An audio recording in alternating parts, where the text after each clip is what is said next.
귀하고 복된 예배 자리에 오신 여러분 모두를 주님의 이름으로 축복합니다. 하나님께서 우리 예배를 받으실 줄 믿습니다. 하나님께서 여러분을 주목하여 보시고 하늘의 큰 능력과 지혜와 또한 은혜로 여러분 각 사람 마음 가운데 부어주실 줄 믿습니다. 아멘. 예, 오늘은 대강절 둘째 주일입니다. 아들을 낳으리니 라는 제목으로 은혜를 나눌 텐데요, 우리 하나님의 말씀을 함께 보도록 하겠습니다. 두 구절의 말씀인데요, 마태복음 1장 21절 말씀, 또 로마서 10장 9절 10절 말씀, 이 두 구절의 말씀을 우리 같이 한번 읽어보도록 하겠습니다. 먼저 마태복음 1장 21절 말씀, 우리 같이 한 목소리로 큰 소리로 우리 같이 한번 읽어보겠습니다. 시작. 아들을 낳으리니 이름을 예수라 하라. 이는 그가 자기 백성을 그의 죄에서 구원할 자이심이라 하니라. 아멘. 로마서 10장 9절 10절 말씀 시작. 내가 만일 내 입으로 예수를 주로 시인하며 또 하나님께서 그를 죽은 자 가운데서 살리신 것을 내 마음에 믿으면 구원을 받으리라. 사람이 마음으로 믿어 의에 이르고 입으로 시인하여 구원에 이르느니라. 아멘. 여러분들에게 아마 생소한 걸 텐데요, 아마 해보신 분들이 있을 거예요. 핀볼이라는 그 게임을 아세요? 핀볼을 나는 처음 들어봤다 하시는 분, 핀볼은 없으실 거예요, 그죠? 사진을 좀 보여주시면 좋을 것 같아요. 모른다 하시는 분을 위해서. 핀볼 이렇게 생긴 거예요. 이거는 이제 컴퓨터 게임으로 나온 핀볼이고요. 다음 사진 보여주시면 저렇게 이제 그 게임 경사가 이렇게 지어 있고요, 위에 공이 경사면을 따라서 이렇게 나와요. 그럼 밑에서 막대기 같은 걸로 이렇게 위로 치면 이게 어디로 갈지 모르는 거예요. 그런데 어디론가 가면 위에 또 장치가 있어서 서로 이렇게 튀기기도 하고 해서 막 점수를 내는 거예요. 이 게임을 하는 사람의 이 방법은 내려올 때 타이밍에 맞춰서 이 공을 탁 쳐서 올리는 거죠. 탁 쳐서 올리는 거예요. 이거 이제 핀볼이에요. 네. 다 여기까지는 다 이해가 되시죠? 예. 제임스 버크라고 하는 미국의 사회학자가 핀볼 효과라는 말을 만들었어요. 핀볼 효과, 핀볼 게임을 통해서 만든 건데요, 어떤 것이냐면 아주 사소한 사건이나 물건이 도미노처럼 서로 연결되어져서, 자막으로 보여주시면 좋을 것 같아요, 서로 증폭되어지면서 세상을 움직일 수 있는 역사적인 사건을 만들어내는 현상이다. 조금 설명이 어렵죠. 무슨 얘기냐면 우연히 어떤 일이 일어났는데 그게 나중에 대해서는 아주 역사적인 사건이 되어진다는 거예요. 한 가지 예를 들어드리면 컴퓨터, 여러분 다 스마트폰 가지고 계시잖아요, 그렇죠? 스마트폰을 안 가지고 계신 분은 없으실 텐데 스마트폰도 일종의 컴퓨터라고 할 수 있겠죠. 이 컴퓨터가 나폴레옹하고 연관이 있다는 거예요. 나폴레옹. 좀 여러분 상상해 가세요. 나폴레옹하고 어떤 연관이 있을까? 나폴레옹이요, 1798년에 이제 나폴레옹이 전쟁을 많이 하는데 이집트로 전쟁을 갑니다. 이집트로 전쟁을 가는데 거기에서 이집트의 그 기술자들이 만든 숄은 아시죠? 어깨에 이렇게 두르고 하는 거, 숄을 가지고 옵니다. 숄을 가지고 와요. 그래서 이게 프랑스 사교계에 요새 뭐라 그러죠? 그게 아주 되게 아주 이템이라 그러나요? 이템? 야, 그거 딱 제가 이렇게 맞게 말하는 거면 이렇게 해주시고, 아니면 아니에요 목사님 이렇게 해주세요. 네, 이템. 야, 저거 뭐야? 나폴레옹이 걸치고 나온 거 저거 뭐야? 야, 저거 이집트에서 온 거래. 저 이름 뭐래? 숄이래.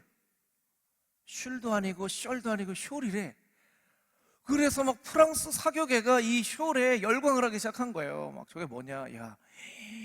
그래서 막 사람들이 그걸 사고 싶어가지고, 막 그때는 막 무역이 발달한 그런 때가 아니었잖아요. 막 이집트에 이거 어떻게 구할 수 있냐. 그래서 프랑스 사교계에서 그것도 발빠르게 이걸 사는 사람들은 또 어느 날 탁 사가지고 걸치고 탁 나오고, 이게 이제 프랑스 사교계에서 이템이 되다 보니까 이게 이제 유럽에 있는 사교계로 이렇게 막 퍼져나간 거예요.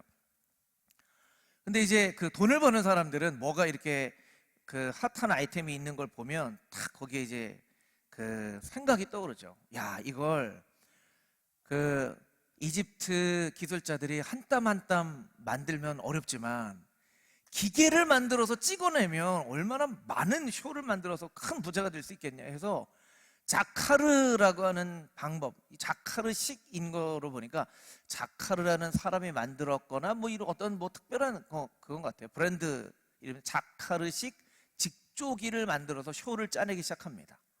그래서 이걸 쇼를 대량으로 짜내기 시작해요.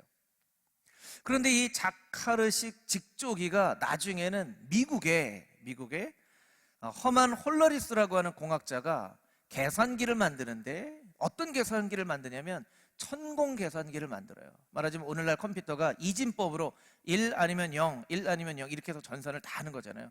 그래서 계산기를 만드는데 천공을 뚫어서 뻥 뚫린 것, 안 뚫린 것, 뻥 뚫린 것, 안 뚫린 거를 가지고 이제 계산기를 만드는 그 어떤 모델이 됐다는 거예요. 그리고 이 허만 홀러리스라고 하는 사람이 만든 이 계산기가 최초의 컴퓨터인 애니악이 되었다는 거예요. 그래서 나폴레옹은 컴퓨터와 관계가 있다. 여러분 제 설명을 들으면서 야 목사님 그거 참 기발한 아이디어네요 이렇게 생각이 드세요? 아우 저건 너무 억지스러운 좀 얘기다 이렇게 생각이 드세요? 자 1번 혹은 2번 나름대로 좀 그래도 설득력이 있는 것 같다. 2번 좀 억지스러운 것 같다. 여러분 1번이라고 생각하시는 분이라 한번 손 들어볼게요. 2번이라고 생각하시는 분. 나는 물어보지 않았으면 좋겠다. 주로 이제 3번이 많아요. 주로 3번이 많아요. 예. 빨리빨리 설교를 했으면 좋겠다. 네. 예. 이제 뭐 저는 이제 참 재미난 게 이게 뭐 논리적으로 맞든 안 맞든 야 나폴레옹하고 컴퓨터와의 관계를 이렇게 할 수 있다는 생각도 좀 기발하다 그런 생각을 했어요. 그런데 이 펜보록 효과라는 것을 통해서 인류 역사를 보면 우리가 지금 겪고 있는 아주 중요한 사건도 어떤 우연한 한 계기로 만들어진 그게 우연히 이렇게 돼서 그게 일어날 수 있다는 거잖아요. 그러니까 인간도 우연히 어떤 생명이 만들어졌고 우연히 그게 단세포 동물이 됐고 우연히 어떻게 다세포 동물이 됐고 우연히 오류가 되는데 우연히 다리가 쑥 나와서 양서류가 됐고 다리를 어떻게 쓰지 하다 보니까 걷게 됐고 걷다 보니까 무리로 나오게 됐고 기다 보니까 걷게 됐고 걷다 보니까 좀 멋있게 걸어야지 하면서 이렇게 쭉 인간이 이렇게 됐다 이렇게도 설명이 되어지는 어떻게 보면 굉장히 진화론적인 관점으로 이야기를 할 수 있는 그런 이 논리가 되는 거예요. 여러분 그러면 성경은 우리는 이제 언제나 성경은 우리에게 무엇을 이야기하고 있는가 이것을 좀 살펴봐야 되겠죠. 성경은 어떻게 이야기를 하고 있는가? 말하자면 이 대강절이라고 하면 예수님은 어쩌다가 이 땅 가운데 오신 분이신가? 아니면 어떤 분명한 이유와 목적을 가지고 오신 분이신가? 성경에서 이야기하는 그 이야기를 우리가 귀담아 들어야 되겠죠. 우리가 읽은 본문의 말씀 마태복음 1장 말씀을 다시 한번 읽어보겠습니다. 다시 한번. 이 시간이 굉장히 졸리운 시간이에요. 그러니까 여러분 가만히 여러분이 자연스럽게 놔두면 이제 깊은 임재로 들어갑니다. 예. 그러니까 여러분 큰 소리로 이 본문의 말씀을 한번 같이 읽어보면 좋을 것 같아요. 함께 읽겠습니다. 아들을 낳으리니 이름을 예수라 하라. 이는 그가 자기 백성을 그의 죄에서 구원할 자이심이라 하니라. 아멘. 이 본문의 말씀을 핀볼 효과라는 그 효과로 이 말씀을 재구성하면 이렇게 되겠죠. 아기가 태어날 때인데 아들일 수도 있고 딸일 수도 있는데 아들이라면 이름을 예수라고도 할 수도 있고 뭐 다른 이름으로도 지을 수 있겠지만 또 어떻게 하다 보면 예수라고 지을 수 있는데 그가 자기 백성을 구원할 수도 있고 또 잘못되면 구원을 못할 수도 있는데 뭐 믿든지 말든지 뭐 이렇게 되는 거예요.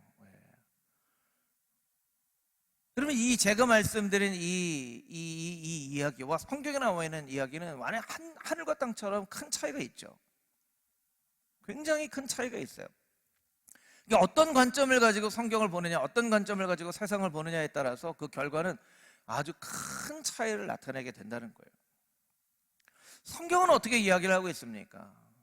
아들을 낳으리니, 이미 오래전 선지자로부터 예언이 되어져 있는 말씀이에요. 아들을 낳을 것이다. 그분이 베들레헴에서 태어날 것이다. 베들레헴에서 태어날 것이지만 나사렛 사람이라고 불리울 것이다. 예수님에 대해서 수없이 많은 선지자들에 의해서 예언이 되어지고 예수님이 이 땅 가운데 오셨다는 거예요. 여러분, 마태복음 1장에 보면, 성경 통독하다 보면 구약은 레위기를 못 넘어가면 이제 성경 통독을 포기하게 되죠. 출애굽기 레위기를 넘어가다가 신약부터 읽어야지. 신약 읽다 보면 족보가 나와요.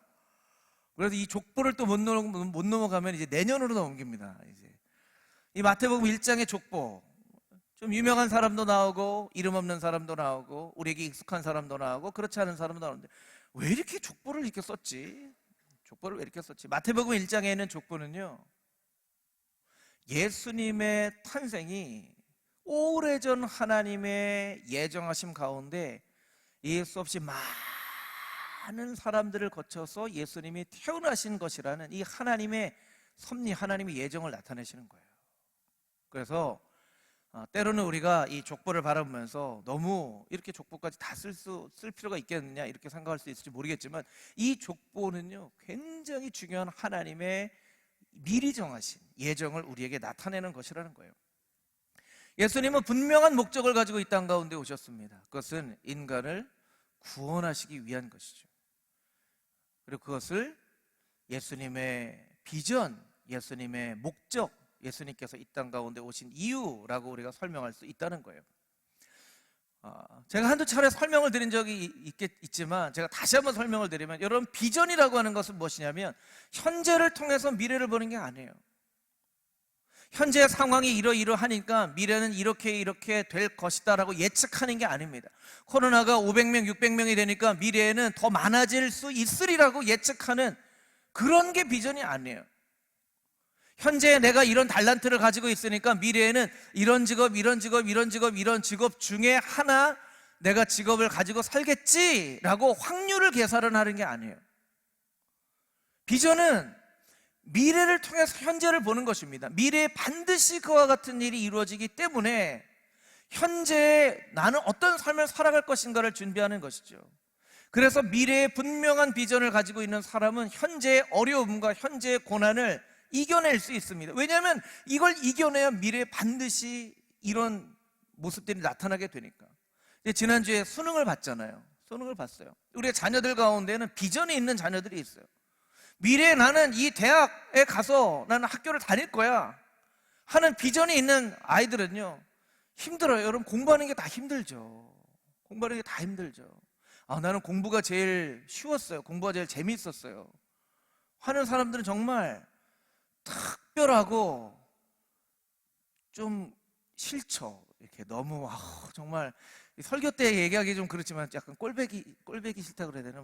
공부가 너무 쉽고 저는 막 공부하면 세상과 나는 간대가 없고 벌써 3시야 2시간만 자고 5시부터 또 공부해야지 이런 사람은 정말 누가 만들어낸 사람일 것 같아요. 정말 진짜 그런 사람이 있을까요? 공부는 다 어려운 거예요. 사람이 똑같은 사람이 잠을 안 자면 다 졸리죠. 놀고 싶죠. 다 똑같은 거예요. 그런데 놀고 싶지만 좀 참는 거예요. 졸리지만 좀 참는 거예요. 내가 하고 싶은 게 있지만 좀 참는 거예요.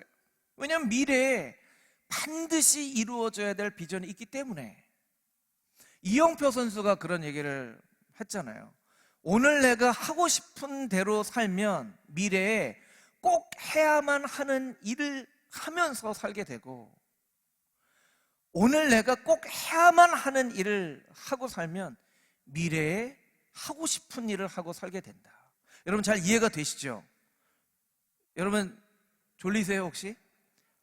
잘 생각해 보세요. 오늘 하고 싶은 대로 사는 거야. 졸리면 자고, 먹고 싶으면 먹고, 놀고 싶으면 놀고. 그러면 미래는 어떻게 되냐면 꼭 해야만 일만 하면서 살게 돼요. 이건 꼭 해야 돼, 이건 꼭 해야 돼, 이건 꼭 해야 돼.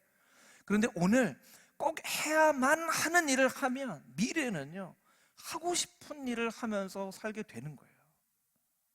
여러분, 이게 비전이에요. 비전이에요. 미래에 반드시 이루어져야만 할 일, 예수님이 하나님의 아들이신데 왜 그렇게 멸시와 천대를 받으셨나? 저는 예수님이 화가 나셨으리라고 생각이 들어요. 우리가 착각하는 것은 예수님은 하나님의 아들이시니까 다 멸시와 천대를 받아도 나는 괜찮다, 나는 상처 안 받는다, 이렇게 착각하는 것 같아요. 저는 상처를 주면 예수님이 막 화가 나셨을 것 같아요. 막 마음에 상처도 받고, 이 고향에서 배척을 받으면 막 슬프기도 하고. 왜냐하면 성경에 보면 예수님이 배고프시기도 하고 눈물을 흘리시기도 하고 피곤하시기도 했다라고 이야기를 하고 있기 때문에. 그렇죠. 결국 뭐예요? 예수님이 참으신 거예요. 그럼 예수님이 어떻게 그 멸시와 천대를 참으실 수 있었나? 예수님이 어떻게 그 십자가의 고통을 참으실 수 있었나? 미래 비전이 있기 때문에, 반드시 이루어져야만 할 미래의 비전이 있기 때문에.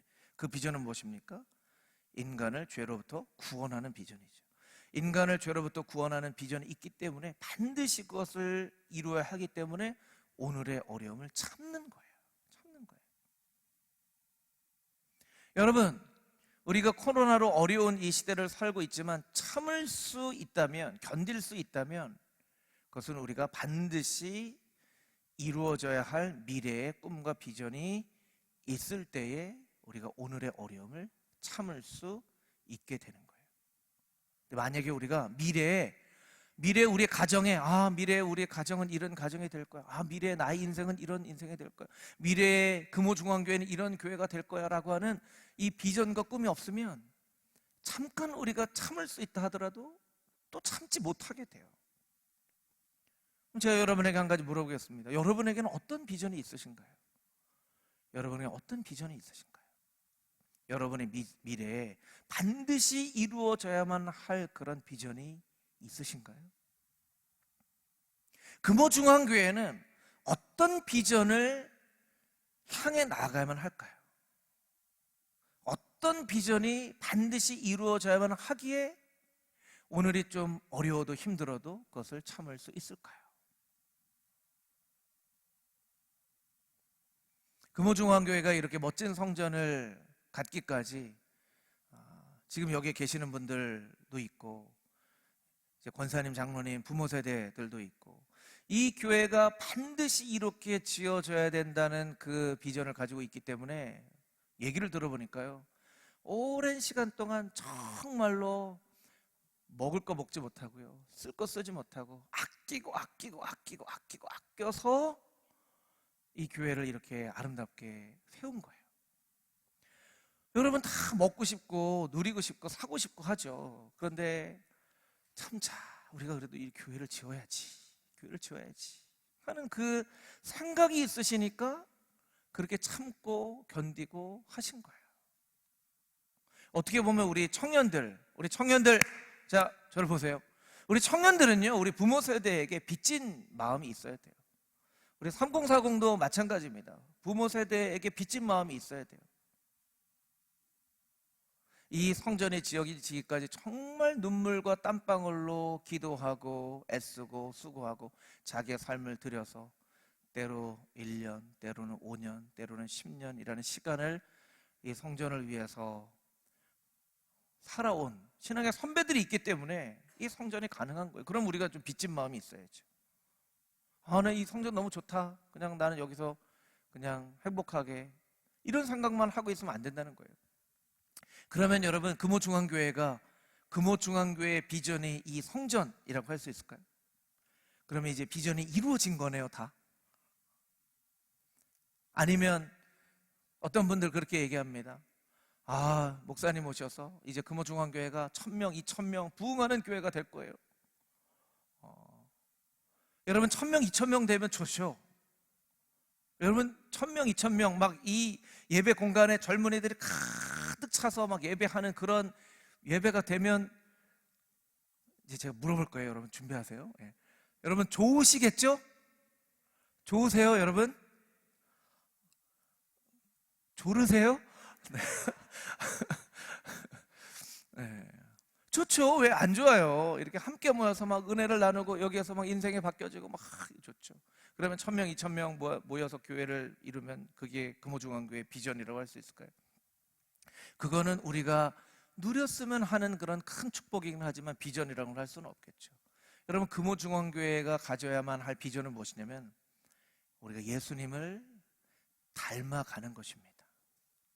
우리가 예수님을 닮은 교회가 되어지는 것이고 예수님을 닮은 성도들이 되어지는 것이 우리의 비전이어야만 합니다. 저를 따라서 같이 한번 해볼까요? 우리의 비전은 예수님을 닮은 교회, 예수님을 닮은 성도가 되는 것입니다. 우리 한 번만 더 해보겠습니다. 우리의 비전은 예수님을 닮은 교회, 예수님을 닮은 성도가 되는 것입니다. 할렐루야. 아멘. 예수님을 닮은 교회가 되어줘야 돼요. 그리고 예수님을 닮은 성도들이 되어야 돼요. 그게 우리의 꿈과 비전이에요. 그래서 예수님을 닮은 교회 안에 주시는 하나님의 큰 복을 누리고 예수님을 닮은 성도들이 세상에 나아가서 살아갈 때 그의 삶의 그냥 존재 자체로 예수님을 세상에 증거하는 그런 사람들로 살아야 돼요. 우리가 전도도 열심히 해야 되지만 하나님께서 우리를 빛이라고 말씀하셨기 때문에 우리의 빛을 보고 어두움 가운데 있는 사람들이 빛 가운데로 나올 수 있는 일들이 이곳 가운데 일어나야만 돼요. 그것이 우리의 비전이라는 것입니다. 그러면 우리가 한 가지 더 질문을 해볼 수가 있겠죠. 예수님을 닮은 그런 성도가 되기 위해서 그럼 예수님이 어떤 분이신지를 알아야 되겠죠. 어떤 분인지를 알아야 예수님을 닮을 수 있겠죠. 특별히 마태복음에서 이 마태복음 1장 1절에서 예수님에 대해서 세 가지를 이야기를 합니다. 우리 마태복음 1장 1절 말씀을 같이 한번 자막으로 한번 읽어보도록 하겠습니다. 시작. 아브라함과 다윗의 자손 예수 그리스도의 계보라. 아멘.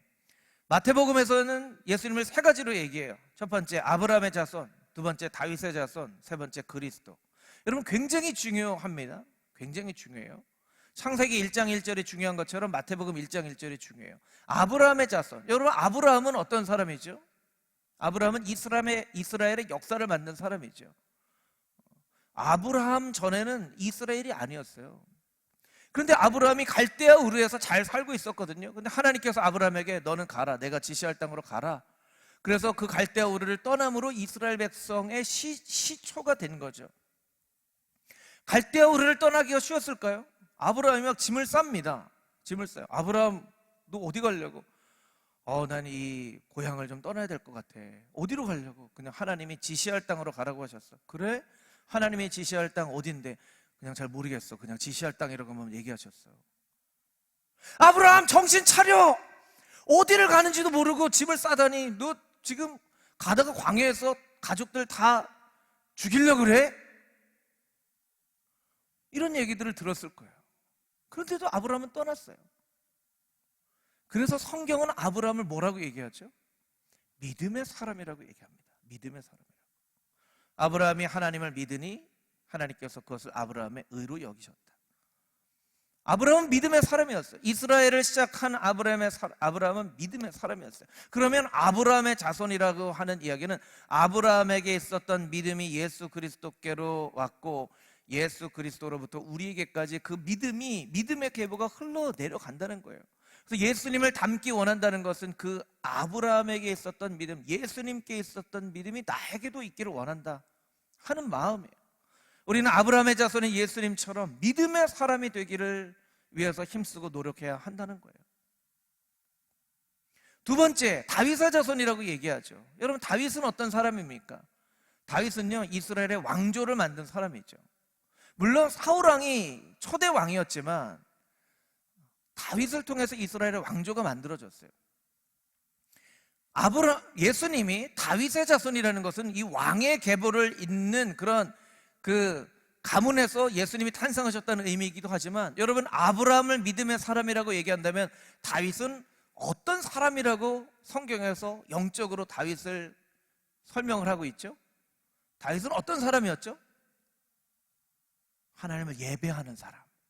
예배하는 사람. 다윗은 대표적인 예배자였어요. 예배 규모로 보면 솔로몬이 가장 의리의리한 그런 예배를 드렸죠. 그런데 솔로몬을 예배자라고 얘기하지 않으시고 다윗을 예배자라고 얘기하세요. 왜냐하면 다윗은 어렵고 힘들 때도 하나님을 예배하는 것을 멈추지 않았거든요. 사울의 칼과 창을 피해 도망 다닐 때도 시편의 고백을 보면요, 아둘람 굴에서 십황무지에서, 특별히 시편 34편 보면 가드왕 아기스에게 피했다가 미친 척하면서 훈련했을 때에 하나님을 찬양하던 그 찬양이라. 다윗은요, 어떠한 상황 가운데서도 하나님을 예배했어요. 다윗의 자손이라는 의미는 무엇이냐면 다윗에게 있었던 예배의 영성이 예수님으로부터 오늘 우리에게까지 흘러내려와야 된다는 것을 이야기하고 있습니다. 예수님은 어떤 삶을 사셨죠? 밤늦게까지 병자들을 고치셨지만 새벽에 일어나셔서 한적한 곳으로 가셔서 하나님께 기도했어요. 사실 기도할 필요가 없는 분이셨어요. 예수님이 뭐 기도할 필요가 있습니까? 기도가 필요 없는 분이셨지만 기도하셨어요. 예수님의 기도가 어떤 기도였는지 성경은 잘 설명하고 있지는 않지만 예수님의 기도는 하나님의 임재하심 가운데 거하는 마치 예배하는 것과 같은 그런 기도였을 거예요. 하나님, 제가 하나님 앞에 있습니다. 하나님, 나와 함께 계시는 것을 내가 느끼고 믿습니다. 그렇게 기도하는 그런 기도였을 거예요. 여러분, 이 말씀은 여러분을 축복합니다. 아브라함과 같은 믿음의 사람이 되기를 주님의 이름으로 축복합니다. 다윗과 같은 예배자가 되기를 주님의 이름으로 축복합니다. 아멘. 그것이 예수님을 닮아간다고 하는 말에 대한 구체적인 설명이에요.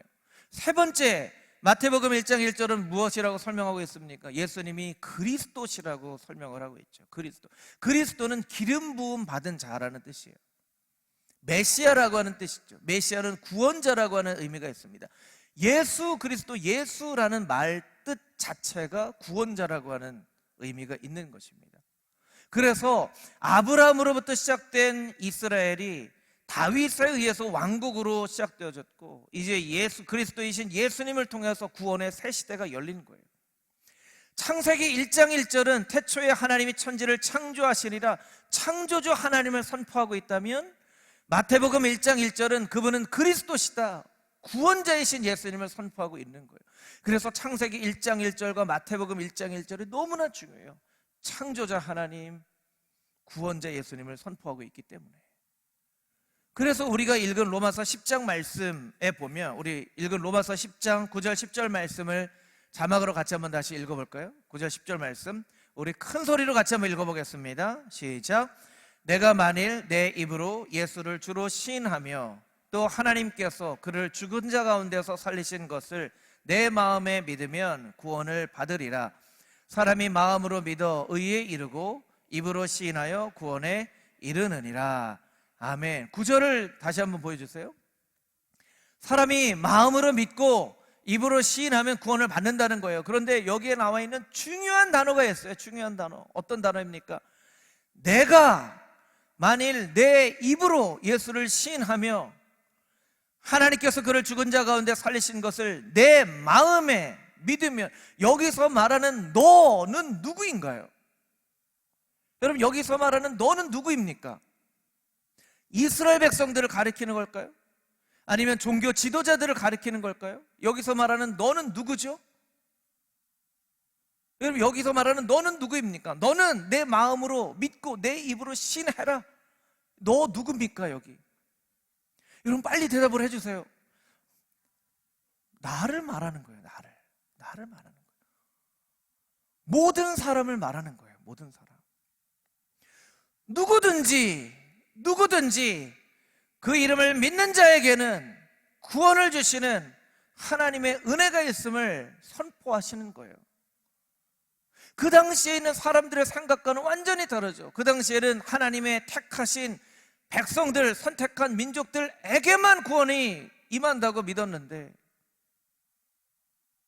어떤 행위로 일정한 종교적인 행위 이상을 하는 사람들에게 구원이 임한다고 믿었는데, 특별한 종교 지도자들에게는 구원이 가깝다고 믿었는데, 성경은 그렇지 않다라고 설명을 하고 있는 거예요. 누구든지 예수 그리스도 이름을 믿고 부르는 자는 누구든지 너는 구원을 받을 자격이 있다는 거예요. 내가 마음으로 믿고 예수님을 시인하면 너는 하나님의 자녀가 될 수 있다는 거예요. 거기에는 어떤 차별도 없지만 예수 그리스도의 이름을 믿고 부르는 자에게만 하나님께서 구원을 주신다는 거예요. 아무런 차별이 없지만 누구한테나 다 주시는 게 아니라 오직 예수 그리스도를 믿고 그 이름을 부르는 자들에게 이 선물을 주신다는 거예요. 그것을 위해서 예수님께서 이 땅 가운데 오셨고 그 이름을 믿는 자들에게 하나님의 자녀가 되는 권세를 주셨다는 거예요. 그래서 세상에서는 우연의 반대말을 필연이라고 이야기하지만 성경의 관점으로 보면 우연의 반대말은 비전이 되는 거예요. 우연히 일어난 일, 비전은 반드시 일어나야만 할 일. 예수님은 그 반드시 일어나야 할 일을 위해서 이 땅 가운데 오셨고 그 일을 이루셨습니다. 그리고 우리에게 당부하십니다. 너도 비전의 사람이 되라. 반드시 일어나야 할 일을 바라보며 살아가는 사람이 되고 예측하듯이 확률을 따져보듯이 그렇게 미래를 사는 인생이 되지 마라 라고 말씀을 해주시는 거예요. 한 가지 이야기를 여러분과 좀 나눠보기를 원합니다. 1916년에 있었던 일이에요. 벌써 한 5년 정도 됐죠. 미국의 대통령 버락 오바마가 미국의 대통령일 때 그의 이제 마지막 이 대통령으로서의 해가 2016년이에요. 2016년에 마지막 크리스마스를 백악관에서 보내면서 많은 사람들에게 성탄의 이 소식을 알리려 카드를 보냅니다. 그런데 버락 오바마가 조금 독특한 방식으로 성탄의 소식을 알립니다. 여러분, 우리가 성탄절에 보통 모든 사람들이 어떻게 인사하죠? 성탄절에 메리 크리스마스 하잖아요. 메리 크리스마스. 그렇죠. 그런데 버락 오바마가요 해피 홀리데이라고 인사를 했어요. 해피 홀리데이. 그리고 거기에 버락 오바마가 설명을 했어요. 어떻게 설명을 했냐면 이슬람, 유대, 힌두교, 불교 신자들에게 예수님의 탄생을 축하하는 이 성탄절에 메리 크리스마스라고 하는 그리스도의 날이라고 하는 이 단어는 너무나 종교적이기 때문에 적절한 인사가 아니다. 나는 그리스도의 날이라고 하는 크리스마스라는 단어를 쓰지 않고 홀리데이, 휴일이라고 하는 말을 쓰겠다. 그리고 앞으로 크리스마스라는 말을 쓰지 않았으면 좋겠고 홀리데이라고 하는 말을 썼으면 좋겠다. 미국의 대통령이 그렇게 얘기를 합니다. 미국의 대통령이니까 그렇게 영향력이 있잖아요. 오바마는 존경받는 대통령이었기 때문에. 여러분, 크리스마스가 무슨 날이죠? 여러분, 크리스마스가 무슨 날이에요? 예수님 태어나신 날인데 예수님 태어나신다는 말을 쓰지 말자는 거예요. 제가 아까 여러분들이 많이 안 오실 때 제가 그런 얘기를 했는데 제 생일이에요. 생일? 진짜 생일 아니고요. 예, 제 생일은 5월입니다. 5월. 기대해 주세요. 5월. 제 생일이에요.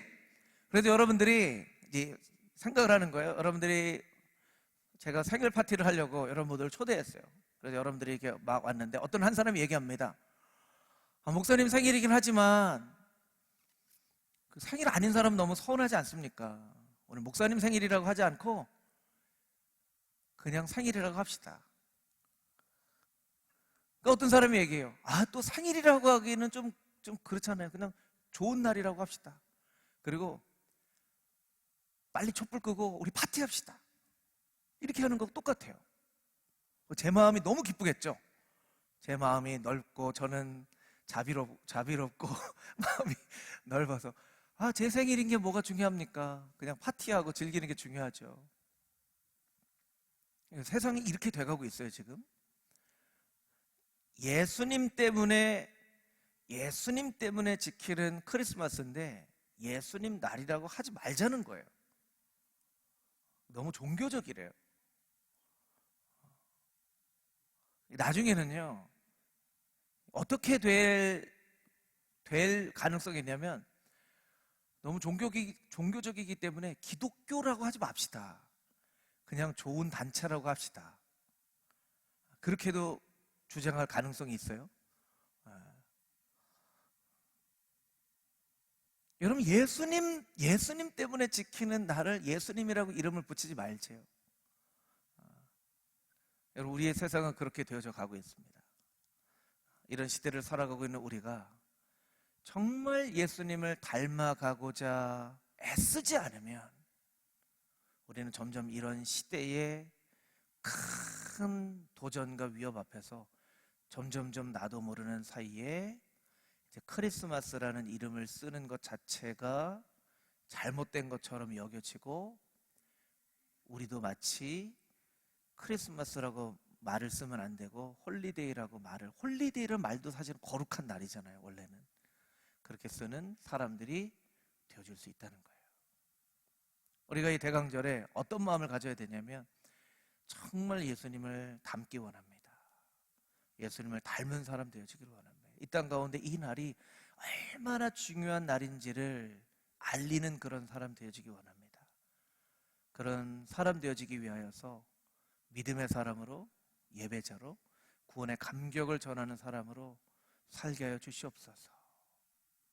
구원의 놀라운 감격이 없는 사람들에게는 이 날이 단지 며칠 쉬는 휴일이 될지 모르겠지만, 구원의 감격의 기쁨을 아는 우리들에게는 이 날이 휴일을 넘어서는 우리가 다시 태어난 날, 다시 삶의 의미를 발견한 날, 우리의 삶에 너무나 중요한 이유를 발견한 그날이 되어줄 수 있는 믿음의 사람으로 다시 한번 하나님 앞에 결단하며 고백하며 나아갈 수 있는 하나님의 거룩한 백성들이 다 되시기를 주님의 이름으로 축복합니다.